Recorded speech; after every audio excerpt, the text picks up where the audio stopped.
any one of you here present, say, I will donate a place, a land that I have so they can build a school. You donate it. It doesn't matter the worth it has. However, when you start the process to request the funds to build the school, someone up there will come, wait a minute, this is your city. Your land is located in 46 and 7th, whatever. According to the census, divided in 17 little quadrants, in that area, there are only elderly people. You cannot build a school there.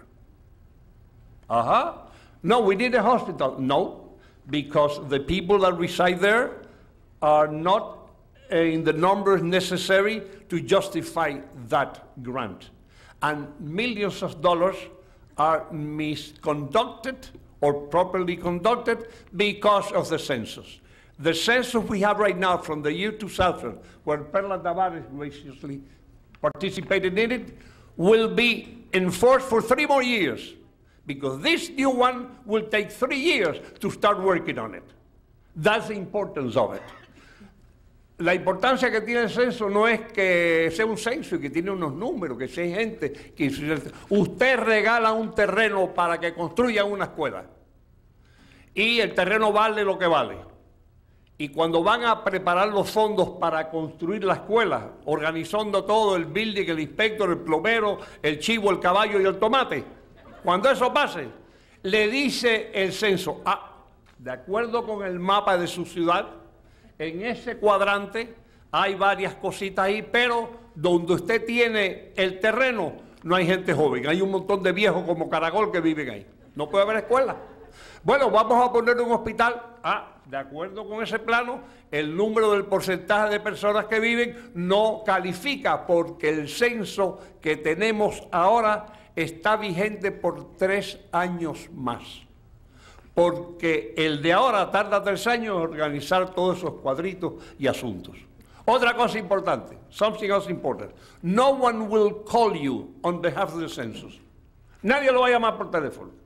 El que lo está llamando es un tumbe, para ver si le saca el dato, el seguro social, y le puede hacer alguna trampa. No one is authorized on the census to call any home. That would be a fraud of someone, you know, trying to get the Social Security, your income, where do you work, if you have more than one wife, all those things.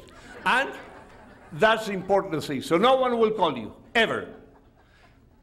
Una vez que lleguen las planillas del censo, once you get the forms, what's going to happen? Very simple. Those who do not respond, maybe a month afterwards, will be visited the place, not the person. The census has no names, only addresses. So they will go to the address. For instance, you lost your house, okay, no one will answer that address. Maybe we'll discover it after a while. Maybe everybody has been already, you know, in the funeral home or some other place, or they went to another place, they moved, but it goes through the address and directed to that. Las direcciones del censo, la planilla no va dirigida a ninguna persona, va a una dirección. Y si usted ya no vive ahí, al cabo del tiempo, los visitantes, los visitadores del censo, van a la casa a ver qué pasó. Que la perdió porque fue un foreclosure o lo que fuera, averigüen entonces. Y la familia donde está, se tratará de averiguar. So the important thing is that we have to move forward to be sure that we are counted. We are included in those distribution of funds. Otherwise, we'll be, as always, call fire department. No, we have no engine, you know, it was broken and we couldn't replace it. Llama a la policía, you call the police. No, mire, el problema es que no hay gasolina, los policías tienen que ir a caballo la semana que viene. Exaggerating, but that could be a real thing, and we're facing it right now because of the situation. So in short, on behalf of Mayor Robaina, the council members, and the one who is more than myself doing my job, see, I'm a politician, is David Concepcion. He's the one every day taking care, record of everything, phone calls, emails. So I have to be grateful to him on behalf of the mayor for doing it. Be sure to be counted.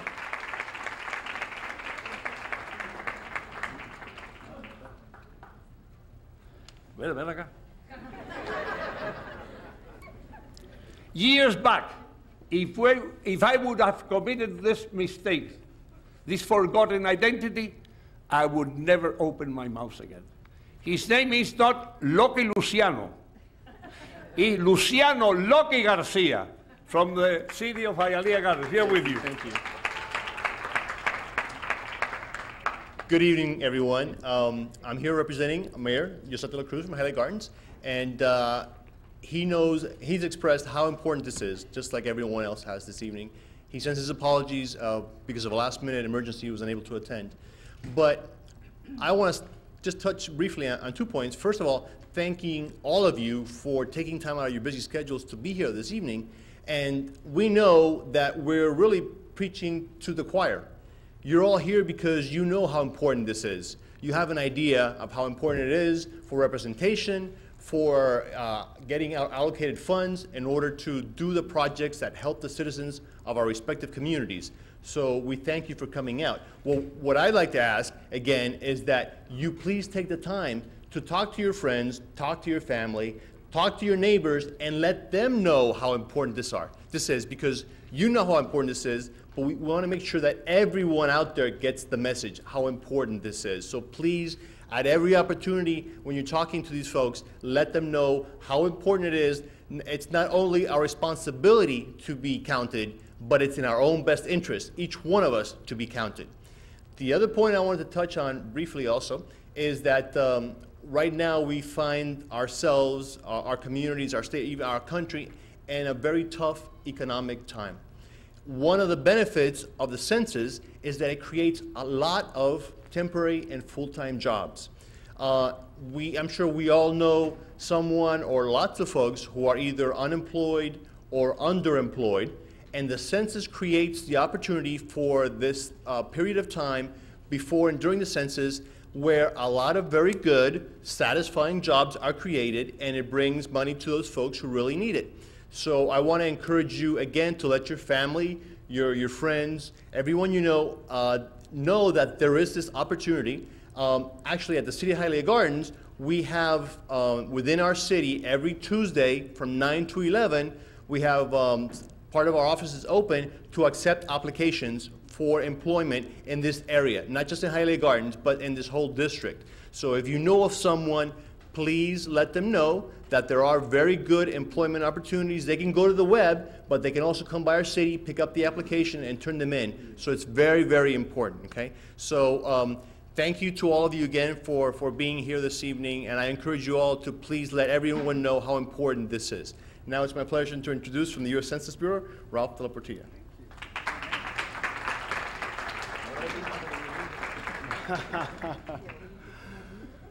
Good evening. Wow, everybody up here has made my night so easy. They make my job so easy. What else can I add to that? Thank you very much, Ms. Hantman, for having me here tonight. Mr. Caragol, Lucky for being here from Hialeah Gardens. You know, there are some cities in our region that are actually betting against each other.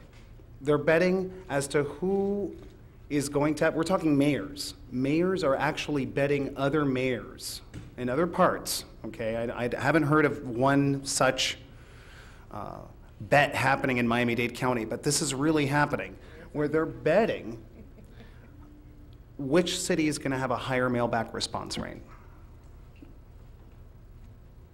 They're of course, you know, they're not betting high-stake dollars or anything like that. They're betting like, you know, a steak dinner or something like that. But anyway, it just came to mind. And thank you, Jose Marti Middle, for that wonderful, the cheerleader presentation, Mr. Enriquez, and of course, Ms. De La Milera, which I'm gonna introduce in just a second. But I will do a Census 101. I'll first do it in English, and then I'll do it in Spanish. So, what is the census? And again, this is all gonna be reiterated from what we've already heard. The census is an official count of the population of the United States. The U.S. Constitution, Article 1, Section 2, so that you know that I'm not lying, requires that a census be done every 10 years to apportion the seats in the U.S. House of Representatives amongst the states. The Census Bureau is legally required to provide redistricting data to public officials in a nonpartisan manner, no later than 1 year from Census Day, April 1st. It is crucial that the 2010 census count, it counts people once, only once, and in the right place. The 2010 census helps ensure that your community receives its fair share of political representation and government funding. We've already heard plenty from Jose Caragol about funding. Census data directly affects how federal and state funding is allocated to local, state, and tribal governments over a 10-year period. Data about how our communities are changing are crucial to many planning decisions, such as neighborhood improvements, emergency preparedness, and disaster recovery, public health, education, transportation, senior services, and much, much more. The initial questionnaire package will consist of the questionnaire, a cover letter, and a return envelope, and it will be delivered as of March 15th through March 17th. That's coming right up.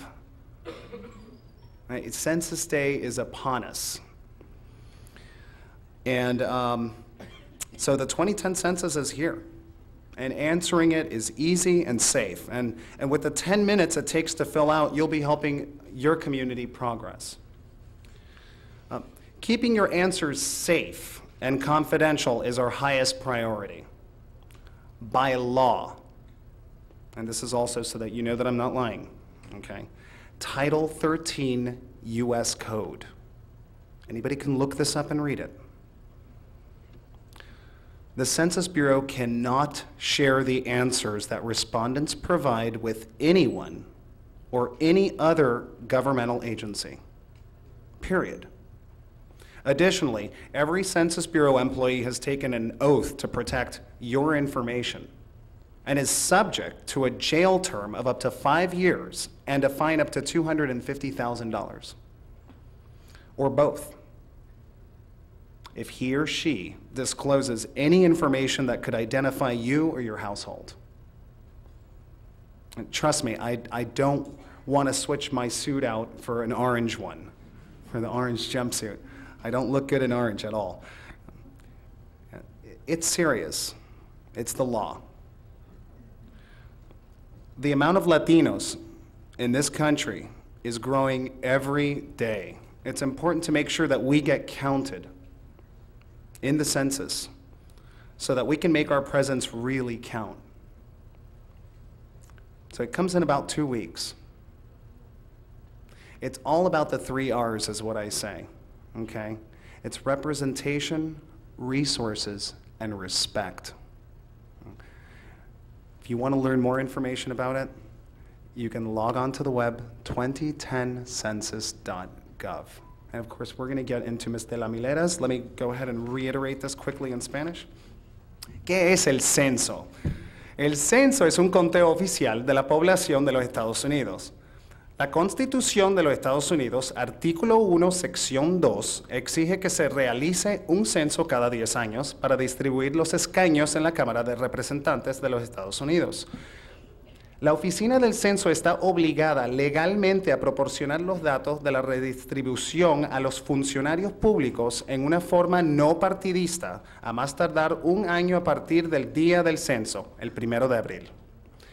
Es fundamental que el censo del 2010 cuente la población una vez, solo una vez y en el lugar correcto. El censo del 2010 ayuda a asegurar que su comunidad recibe la parte que le corresponde en términos de representación política y fondos gubernamentales. Los datos del censo afectan directamente cómo se distribuyen más de $400,000 millones anuales en fondos federales y estatales a gobiernos locales, estatales y tribales. Los datos acerca de cómo nuestras comunidades están cambiando son cruciales en muchas decisiones de planificación, tales como mejoras en el vecindario, preparación para emergencias y recuperación de desastres. Transportación, salud pública, educación, servicios